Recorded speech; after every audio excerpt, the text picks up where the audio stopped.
Your next storyteller is a great writer, in addition to being a fantastic comedian who recently performed on a little show that maybe some of you have heard called Conan.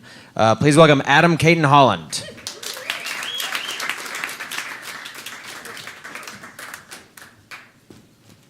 Hey, please keep it going for Andrew Orvedahl, everybody. How about that guy? In his very lurid gay fantasies. Those are nice to hear about. Didn't really know that story beforehand, but I like it. I'm reaching a point in my career where I'm starting to perform at more comedy clubs, which is a really great thing because you have no idea what a difference it makes when an audience is coming to a venue expecting to see stand-up comedy. It makes a huge, huge difference because for about a year prior to that, I was doing a lot of college shows. And college shows can be very good, but it's always a crapshoot. You don't really know what you're going to get. Like a lot of times you go and you're performing in a fraternity house. Okay, fine. Or you're performing in the common space in a dorm room. Or you're performing outside on the quad on a stage as people walk by indifferently. It's just like 19-year-olds book these comedy shows. You fly in and do it, and you never have any idea what you're going to get. So as a result, there can be a lot of awful, awful shows that come out of these college gigs. But for the first 6 months, I was golden. I was going to every school and just killing it. I was getting theaters, fine. I was getting a lecture hall, fine. Doing really well, having great shows. I had two potential bombs. I went to upstate Maine, and there was a giant blizzard, and school was canceled. So I still was going to the school. But you know what? 20 kids came out. They laughed. They had a good time. I flew to Valdosta State in Georgia. And I flew there, and I got to the venue, and no one showed up, not a person. Apparently that school was playing in a playoff game in basketball that night, so I sat there as no one came, and the kid who booked me is like, well, if there's nobody here at 8 o'clock when you go on, then I guess you can just take this check and go home. And I was like, I like the sound of that plenty.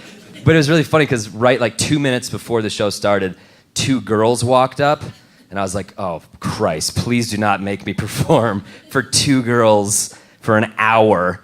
And then those girls looked at me and they go, is this where you can give blood? And I was like, just mine. But it wasn't where you could give blood, so they left, and I essentially flew to Florida for a check. That was fine. That was as bad as it's gotten. And every time I'd run into other performers who had done college gigs, they're like, oh, it's the worst. You got any horror stories? I was like, I'm golden. You guys just bitch too much. You don't know how to make audiences laugh like Adam Cayton Holland does. So then I got booked at Tacoma Community College, and I flew to Tacoma. And I knew when I looked at the gig sheet and it said 11 a.m. that there was going to be a problem. And I called my agent and was like, this means p.m.? She's like, oh no, it's an a.m. gig. And I was like, okay, this is your fabled bomb. Just go and get it, guy.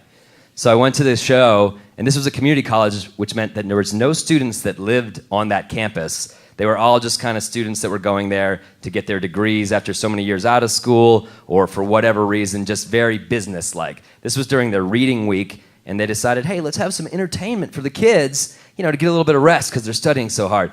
So the entertainment for the kids / adults consisted of me performing in the cafeteria during lunch. And so I went in there, and it was packed with students very busily studying. In that portion of the country, there's a lot of Asian students. So I was looking at all these tables of just Asian students speaking in different languages, very busily, doing notes, working hard. And then in the corner of the room was a small stage with a few chairs set up. And I was there about a half hour early, so I was like, all right, this is clearly the busy lunch hour, but you know what? Lunch hour will clear out. The students who want to see Adam Cayton Holland's unique brand of dick jokes will clear in. It'll be fine.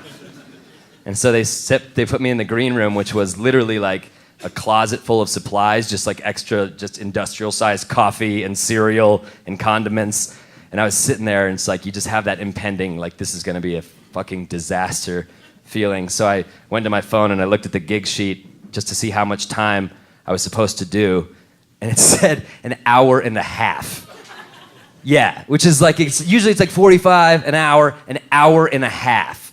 So I was like, okay, just get out there and take your medicine. So I went out there, and the kid kind of stumbled out and was like, hey, this is Adam Cayton Holland. Here's some incorrect information from his Wikipedia. Enjoy.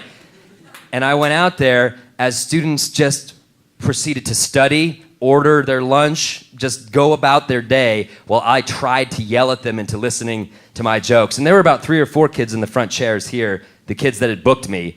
But after about 2 minutes of me not just eating shit, but like bathing in it, they left. So the students who had booked me were not even supporting me in the front row at this point. I was just on my own for another hour and 28 minutes. So I was doing the best I can. I was just sort of like struggling. I was like, hey guys, there's flags from all around the world on the walls. Let's talk about the flags for 7 minutes, and nobody laughs. Hey, Jansport backpack. What sport does Jan play? Nobody fucking laughs. Like nothing. Nothing. I'm doing short jokes. I'm telling stories. They could give a shit. And so I was just like, all right, man, you guys got to get through the time. Like, you just got to plow through the time, get your paycheck. This is that bomb story that you had coming to you. And so when I do these college gigs, like, oftentimes if it's not going well, you have some jokes. You're like, all right, college kids will eat these up. And usually those are vulgar jokes. And so I have a kind of portion of my set which I title Pornos, very cleverly, where I make a series of funny puns about porno movies. And the first one is like, I want to make a porno movie about a white guy who fucks at sucking, maybe even sucks at fucking, I don't know, I haven't seen the dailies. Then he gets struck by lightning, he turns black, he's a stud, he's banging everything, and I'm gonna call it Turn Black the Cock. Hilarious, whatever, not really, but it works for college kids. And then I go off and do a series of like puns on porno movies, and it was like my last ditch effort to get these kids back. So I was like, all right, it's been about 40 minutes of them hating my guts and like tolerating me while they're trying to study. I'm gonna go into the porno material and get this crowd. And then, I kid you not, at that exact moment, I saw this mother, this like, I would say late 20s, black mother, walk into the cafeteria with 2 children, like maybe 5 and 7. And she sat down at the table and she took her backpack out and she produced Tupperware containers of food for her children to feed on her lunch hour at community college, that she's probably there trying to get her degree for something, better her life. I've got all sorts of like liberal guilt sob stories going on in my head at that moment. And so I had a choice. I was like, do I really need to just subject these kids to the filth of my porno jokes while they're here with their hardworking mother? And so I made, in that exact moment, I was like, you know what? You don't, Adam. You just need to eat shit for another 40 minutes. And so I did. I didn't say anything about the porno movies. I just left it. The kids kind of watched me confusedly eating their macaroni and cheese and cereal and whatever the shit they had as I floundered. And I did that for another 40 minutes, and then I got off stage. And the funniest thing is I had gone in with the confidence to bring swag. So I had DVDs to sell. I got off stage, I got my coat, I got my DVDs, and I fucking ran to the parking lot. But I felt good because I knew that while I had, eaten shit for an hour and a half, I had made the good choice not to subject those kids to a future that I hoped they'd never had to deal with.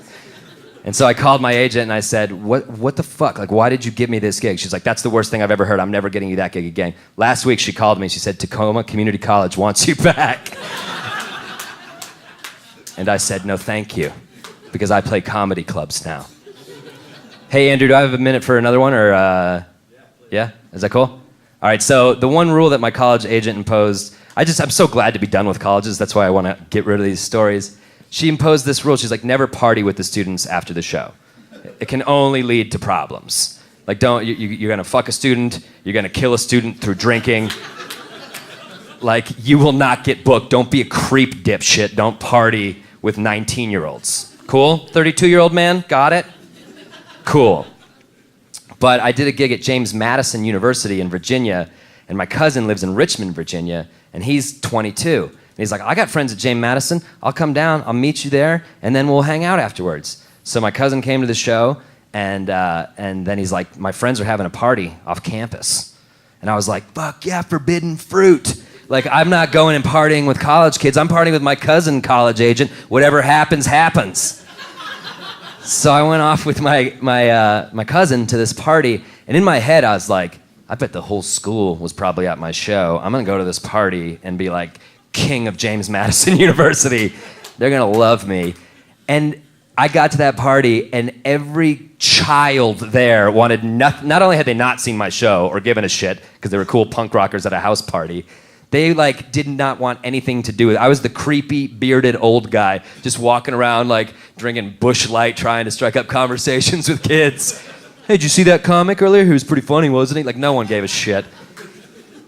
But I forgot, this is how old I was. They were playing music in this old house and, just packed in there. And I'm in there trying to enjoy the music. And there's so many kids. And I'm just looking around and I notice they have like nice, old, original wallpaper. And I see this kid smoking a cigarette and I was like, do you not see this wallpaper? Like, take it outside, dude. This is rare. This is original fixtures. And then I was outside just kind of having a moment to myself, standing by a barbecue, when a kid introduced himself to me by crashing onto the barbecue, knocking it completely over. And I went to help him up, and I was like, are you okay, man? And he's like, no, it's all right, dude. I just need to go take another hit of acid. I'll be fine. I was like, oh, yeah, these kids are So immediately I had my eye on that kid. I was like, yeah, I like the cut of your jib. I'm going to watch you for the rest of this party. And he partied like the world was on fire. It was the best thing I've ever seen. He went inside and just drank and drank it. And I lost him because he was erratic. He was darting all over the place. And then at one point, I was sitting out on the porch by myself, just trying to not be a creepy old guy. And that kid burst out the front door and just vomited, like spray vomited everywhere. And he said the best thing I've ever heard anyone say immediately after vomiting. He just wiped his mouth and he goes, it's okay. I'm on peyote too. That means I just peaked. It's like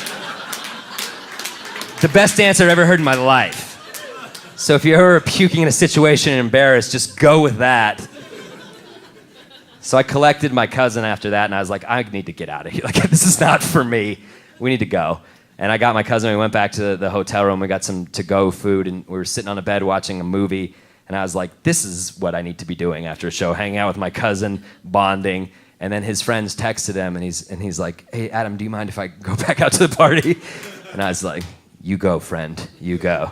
For he was young, and I was old, and I had learned that lesson. Thank you guys very much for listening to my stories.